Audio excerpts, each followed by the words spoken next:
Hello, everybody. This is Brad Swift, and this is Gaia's Call 2.0. And this is a memorable day for us because, as you may see on the video, if you're watching this on video, we have our first guest. And I'm not going to say who it is yet because I'm going to let my co-host, the beautiful and talented and very smart Marla Leese, introduce our guest in just a moment. But first, let me just say, hey, Marla, how are you doing today? And where are you today?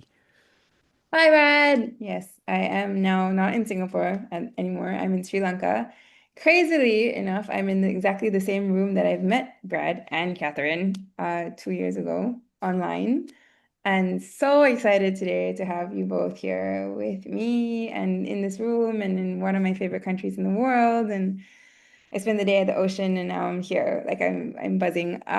So yeah, so I have the great honor to introduce Catherine, our first interviewee of the podcast that we're doing. So, Catherine has been an educator for over 30 years. She's an IB educator and author of a book called Earthwards. So, Catherine, maybe I'll leave you to introduce yourself and all the amazing things that you've been doing. Well, first of all, Marlies, I want to say that I'm really honored um, to be with you because I've been watching your development as well, and it's exciting to me to see all that. So, um, yeah, you said an IB educator. I'm now retired, although I was in IB education for over 30 years. Um, and I didn't start out to be an ecologist. I started out to be an English as a second language teacher of all things. And I taught, English as a second language for many, many years, and kind of took different opportunities to teach different things when they came up. And then when I had the opportunity to do a master's in ecology, sustainability, and nature, that's when I did that, and that shifted my perceptions, which is what I write about, is how do we shift our perceptions of who we are in relation to the rest of the natural world.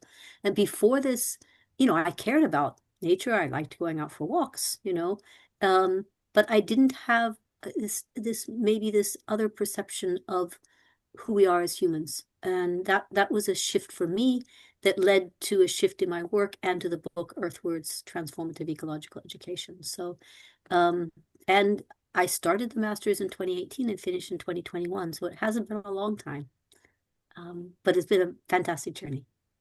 Yeah, so that's a great like advocate of lifelong learning, and I guess you Yeah. you also talk about in your posts and things on social media that how do you think that schools are doing too much, which is strange because we're all lifelong learners. I know me and Brad have been changing degrees and careers most of our lives, and now you've done a master's in the 2021s, and so yeah, so you suggested schools do too much. So what do you mean by that? Yeah, that was actually a post that I wrote in 2018. And um and I meant the title to be provocative because the full title is Are Schools Doing Too Much to Save the Planet? But my emphasis was on doing, because I think it's wonderful to do things. It's wonderful to encourage young people to do things, but it needs to come from a place of understanding first who we are in relation to the rest of the world, because otherwise I see and I saw through many years of working with young people a lot of things that are performative. I would call it performative, where and it's not a teacher's fault because they're looking for, suggestions on what to do, and the things they find are things like go out and pick up plastic. So they go out and pick up plastic and they say, let's make a plastic statue. And I have seen so many plastic statues. And the students do it because it's something to do. It's maybe more fun than sitting at their desks. It's a time to sort of maybe even chat with their friends and be creative and lots of other things. But it isn't shifting perceptions a lot of times. Sometimes it does. And often there is a student who is, who is perceptive and who sees a lot of plastic and feels something about it, but sometimes there isn't. So the question is, how do we move from doing, performing to being? Yeah. to being and understanding our being in the world. So how do we do And then that? action comes from that. How How do do we we do do that? that? Because I know me Yeah. and Dad both have a background in, as I did animal science, he did veterinary science, and you started as an Mm, English teacher. So I mean, how did you? So I guess like the two of us, we were already in the ecological world and conservation world from a younger age. mm, mm. But you came from an ESL teacher to this. So for the kids that are, now in the education system, how do we do this? How do we not Yeah. Yeah. make it a performance? Um, I think, well, first of all, my master's was looking at teachers and how they had developed this deeper ecological consciousness and awareness. And I was working with a model from a professor, Stephen Harding from Schumacher College. And he was looking at more than academic knowing, because we so often tell students academic stuff, right? Tell them about the climate, tell them about global warming. Whereas I think as humans, we have many other ways of knowing, emotional knowing and experiential knowing and even intuitive knowing. And developing those skills in students, I'm not sure if I should even call them skills, just aptitudes, just ways of being in students, and in ourselves helps us to see the whole world differently, I think. So that's one thing that I noticed with the teachers that I was interviewing for my master's was almost all of them talked about a time in nature where they had what I would call an encounter, a very different experience that made them say, wow, this is amazing. This is beautiful. I see you nodding. Probably you've had that too, right? Um, and and when that happens, things shift. So then the idea becomes, and what the book is about, is where do we create the possibilities for that to happen within the schools we have, even within the curriculums we have, because we can't change everything all at once. So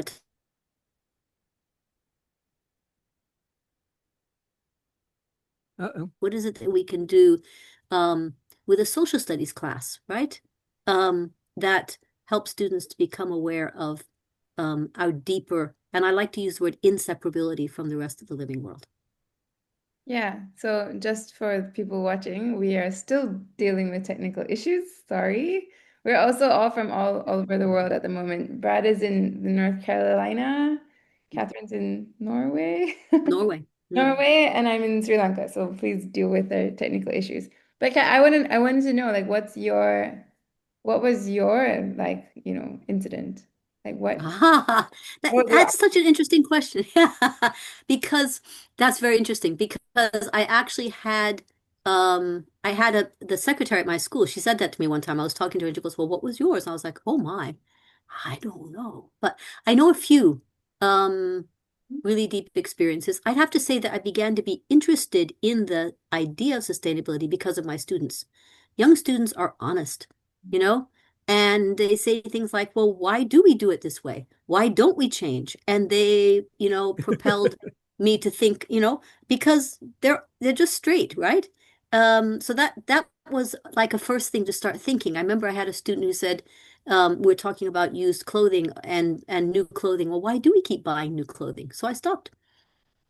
And I said, okay, I'll stop. They're like, forever? I was like, why not? And, so I started doing things first, but then when just before I did my master's, I had a summer at Schumacher College with Stephen Harding. And I really think that that was a turning point for me because um, he took us on what is called a deep time walk. Yes. And I still lead these. You've done this. It's a 4.6 Yep. kilometer walk where we walk through time. And it's a beautiful experience. We walked through Yeah. 4.6 And I billion remember, years. what's that? We walked through 4.6 billion years in 4.6 kilometers. I'm not Yes, sure you of can get life's that. Yeah, existence. I amazing. love it. I love it. And interestingly, I had started to create my own because I had read a book by Arne Ness. And I started questioning, well, how do we develop this ecological self? Exactly the question you're asking. And as I was questioning this, I did some Googling, as one does, and I found this thing about a deep time walk. I was like, I want to make one. And I actually invited friends here, and we did one. And I did it from the standpoint of imagine that you are a speck of dust. revolving around the young sun. And so we did it like that. We were becoming all of this. And I loved it and they loved it. And it began to shift things inside me and began to make me think about, like, even if I drink a cup of tea or a cup of coffee, where is this coming from in the world? What are all the systems and all the natural growth that's going on somewhere far away and all the humans involved?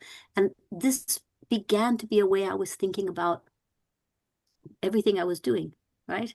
And then that began to shift. Then I took my master's, and the rest, as I said, is history. So, It's really yeah. interesting because there's a book called Zen and the Art of Saving the Planet by Hmm. Thich Nhat Hanh, and he talks very much about Yes. interconnectedness and how we are interbeing and we inter are.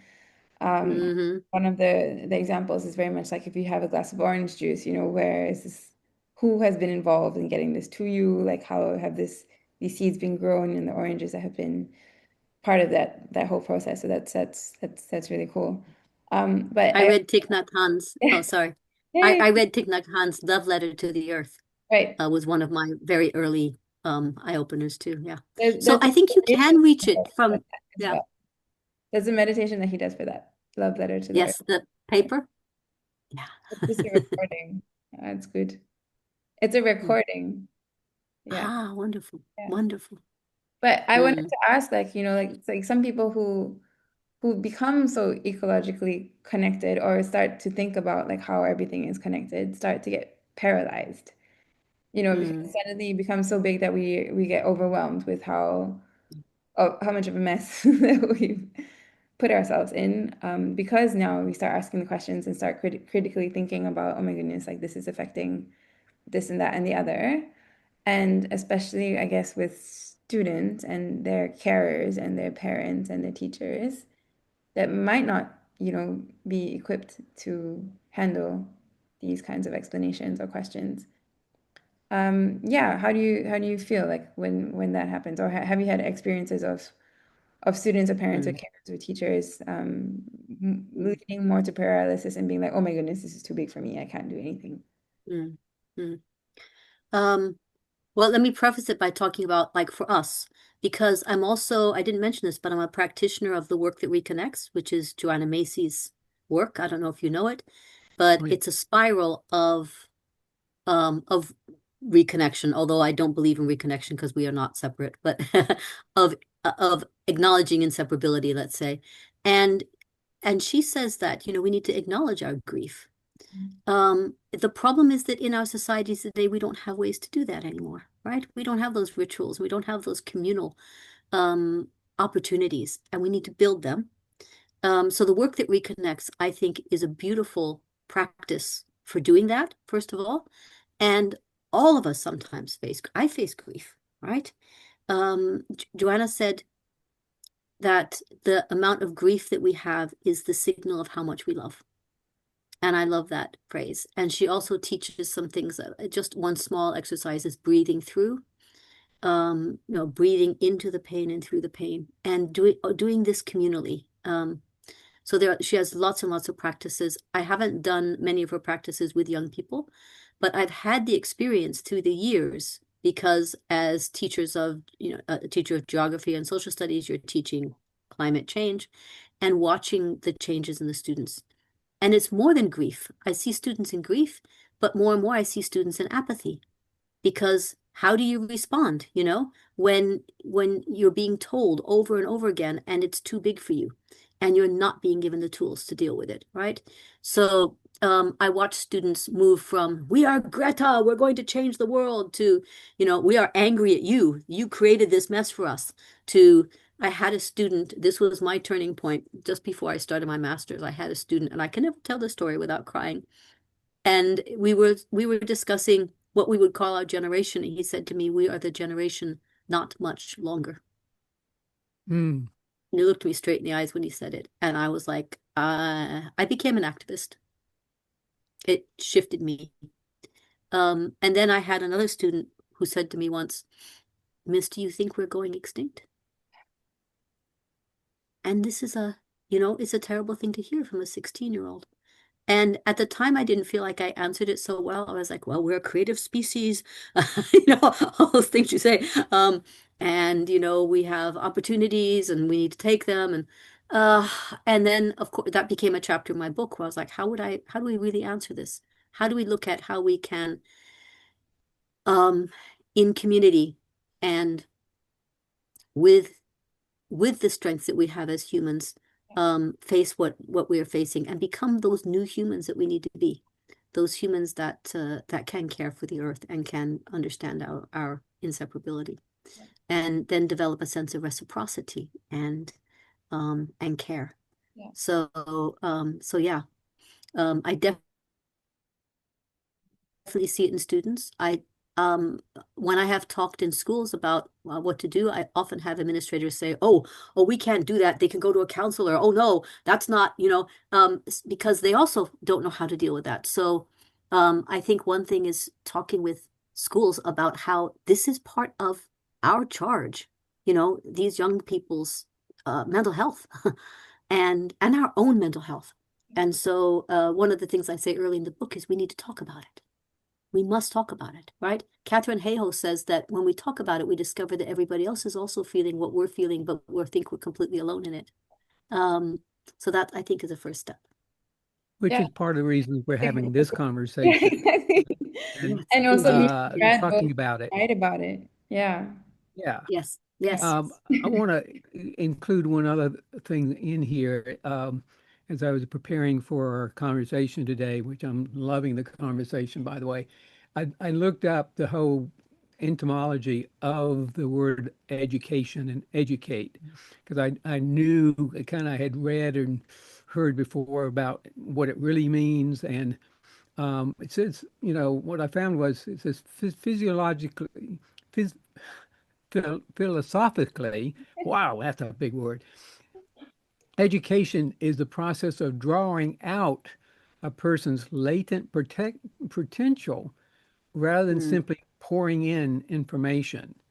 And mhm. and with me, I hear this and it's like um, everything that I hear these days is filtered through. I've got almost 5-year-old grandson and an almost 3-year-old granddaughter, and so everything is going like that. It's like maybe maybe it's more about helping them to remember.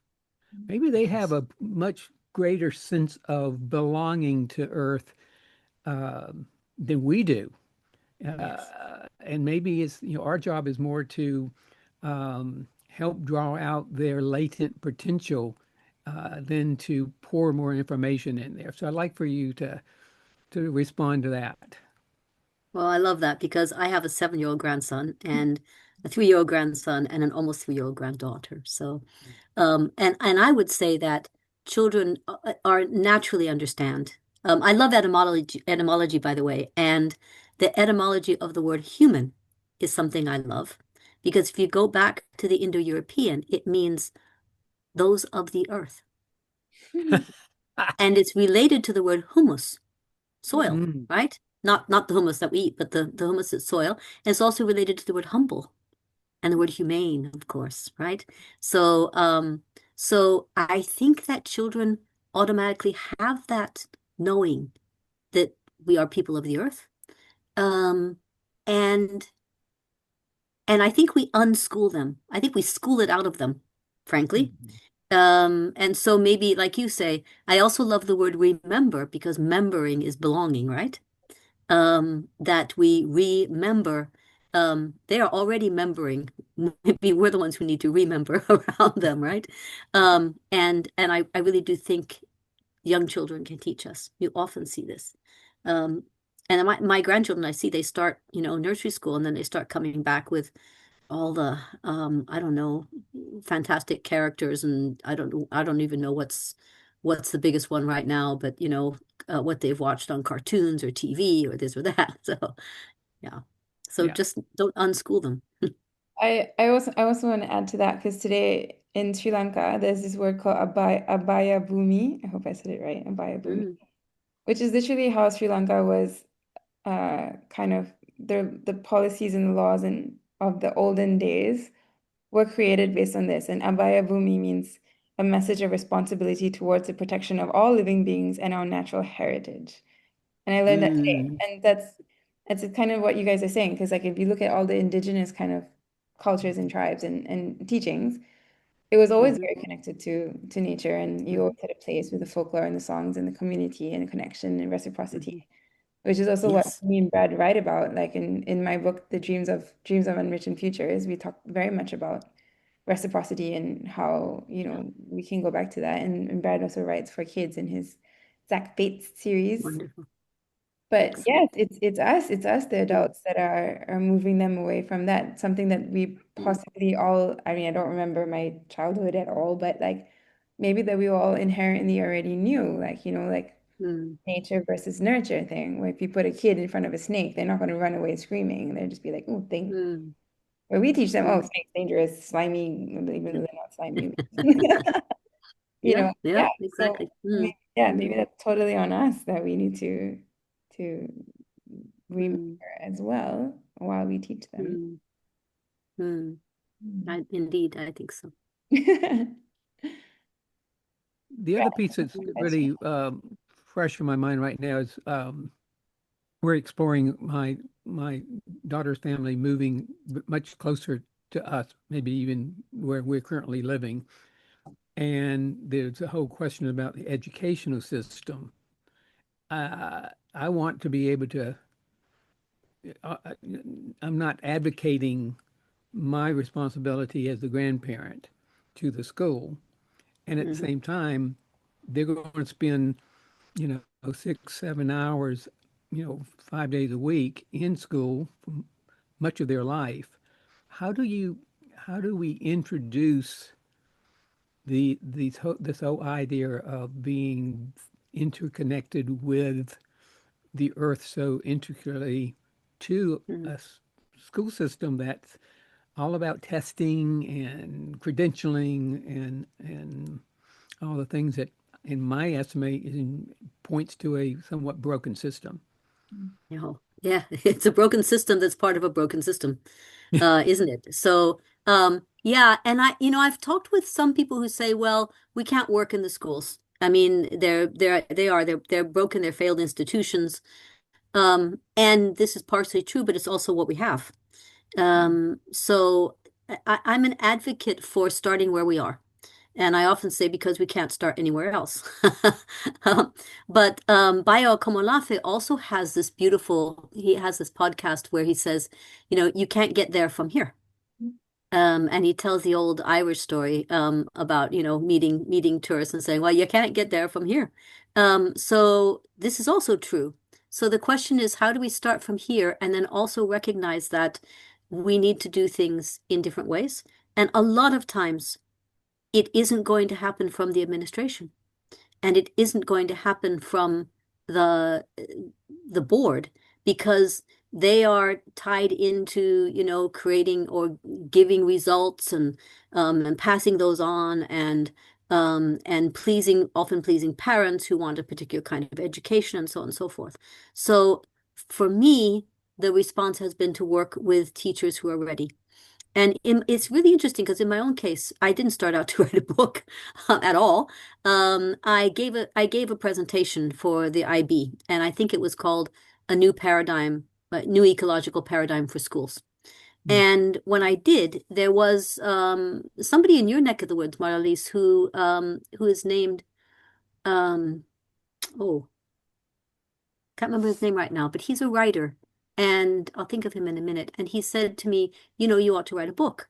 And I was like, oh, I've just finished a master's. And he goes, well, if you can do a master's, you can do a book. And I was like, oh no. But I but I talked to my headmaster who said, well, if you want to present to the teachers, you can. So I did. And it was like, is anybody interested in this project? In seeing where it goes. There wasn't any end point at the time. But there were 15 teachers who showed interest, and then there were 8 who followed through. So the book is the story is it I'm not the author of the book. The book is the story of all of these different teachers in their own subject matters, in their own grade levels, in their own passions, whether it was for composting or for going into the wilderness, and how that began to play out as we began to explore with it. right? And I often quote Michelle Holliday, who says that we create practice grounds. I think this is super important, So take that first step and create those practice grounds.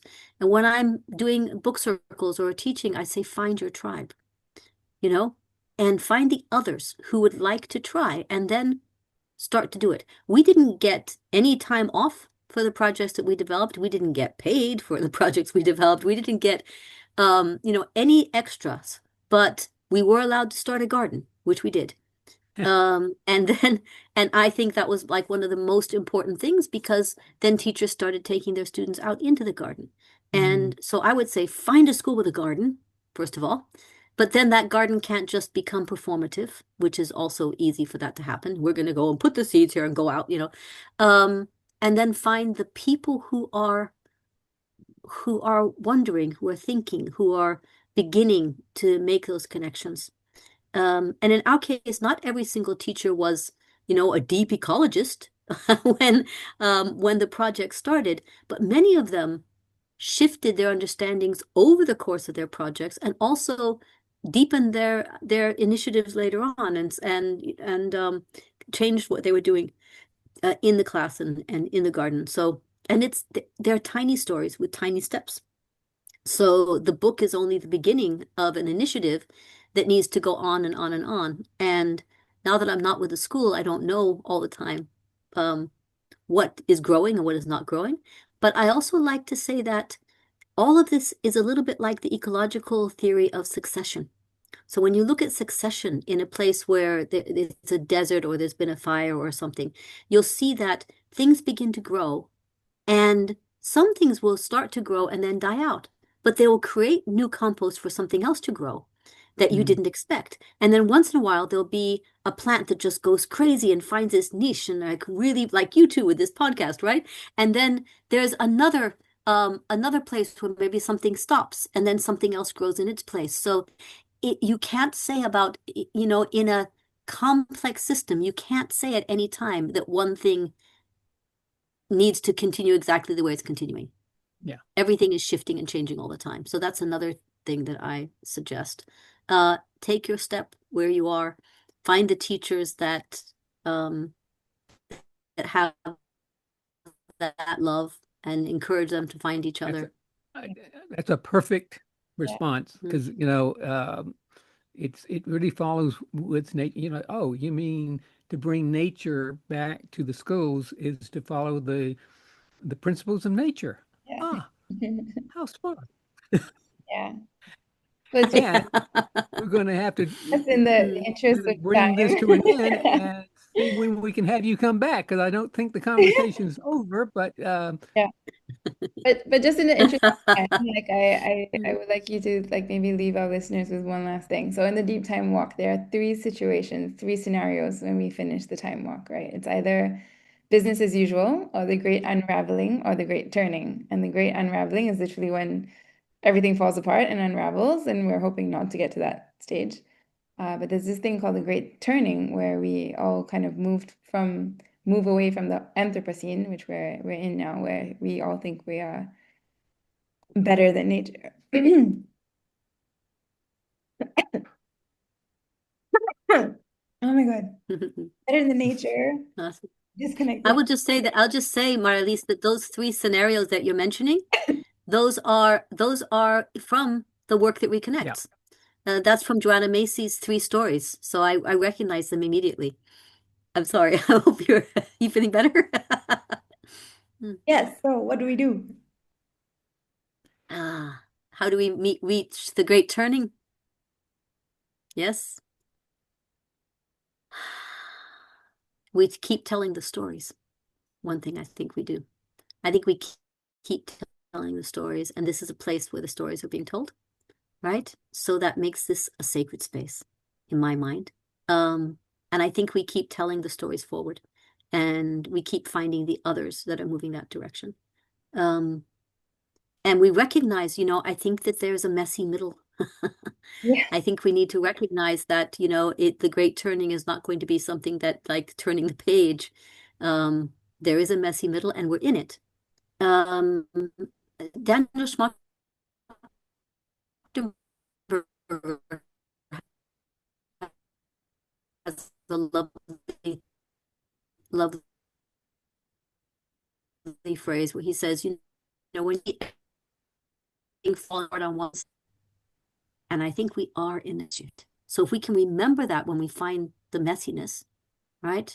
Or when we see the polarization, this is a phase shift. We take where we Yeah. are. And also, I'll quote one more person, Beth Solomon, and she says, you know, all step, but not the only person in the dance. There are many others in the dance taking their steps, right? So when we all take our steps together, that's when we move forward. Very Yeah. part of yeah, when you're referring to the messiness, I was thinking about butterfly is being, the caterpillar is being transformed into the beautiful butterfly, and we're in that cocoon right now, in the messiness. Um, and I actually pray that I'm around Mm-hmm. long enough to see the butterfly. Right. Well, Thank you, Catherine. This was we're an all in the, extraordinary You know about, conversation, well, and we it's called the imaginal space, imaginal cells that yes, in this liminal space. So that's yes, yes, that's what I was going to say, the imaginal yes. cells. I had yeah. to, Yes, that's but it. thank Mm, you so much, lovely. Catherine, for now that I can speak again. Thank you so much for being here and for all your wisdom. And yes, I think we should Mm, do a part two of this because we have so much more to ask you. Yeah. Yeah, thank you for your time and all your wisdom It's so much fun to talk. and your book. Yes, I'm sure we could go on for hours. So Thank if you very you are much. an eco-conscious family member, with or without children, and this conversation resonates with you, please share it. And if you know of other guests that you think would be useful, valuable for us to have a conversation with, please share them as well. And until next time, this is Brad and Marla, and this time Catherine, signing off with Gaia 2.0.